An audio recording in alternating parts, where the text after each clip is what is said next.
我哋係咁啊，唔知講咩好，sorry 啊！期待下，期待下。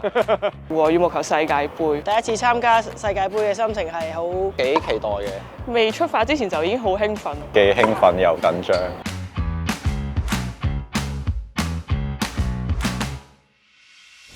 2025世界羽聯戶外羽毛球世界盃將於12月11日至14日喺阿聯酋第三大城市沙迦舉行，將會有12個國家同埋地區參與嘅，合共超過72名嘅球員角逐團體接力，男子3打3、女子3打3，三個項目嘅殊榮嘅。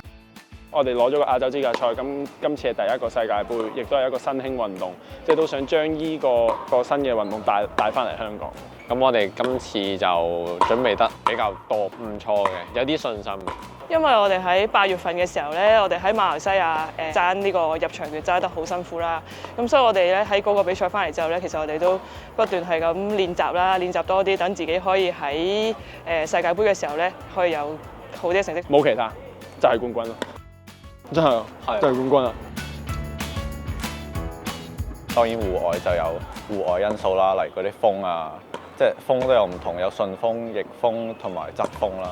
咁就要留意多啲呢啲情況咯。因為3打3嘅關係咧，因為多咗2個人，我要兼顧嘅嘢咧就係我打完我要走，我同時我要 sense 到我 partner 喺邊度，我要走空位咁樣。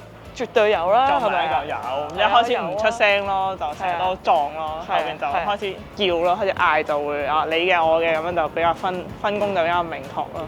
但係佢比賽嘅時候唔係咁樣叫你啊我㗎，佢係比較激動大聲嘅，佢哋兩個都。而家可以俾個名我哋自己嘅，我諗係打不死的老虎。個隊名你有咩睇法啊？我覺得幾好啊！好激啊！似你同阿依婷贏波嘅時候嗌隻老虎咁樣啦。係咩？咁我哋就打不死的獅子啦。隊友之間互相打氣，咁同埋落後嘅時候，我哋都冇放棄咯。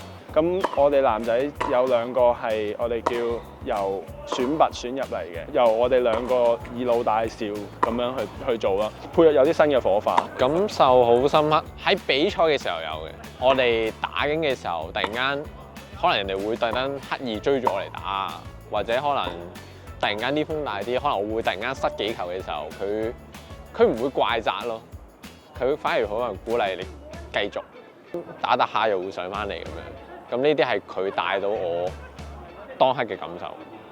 有冇話希望觀眾點樣支持你哋？如果我哋安排到喺嗰個主場嘅話咧，咁就 YouTube 咧就應該會有直播嘅，咁啊希望大家都係喺電視度可以睇住直播咁樣支持我哋香港運動員。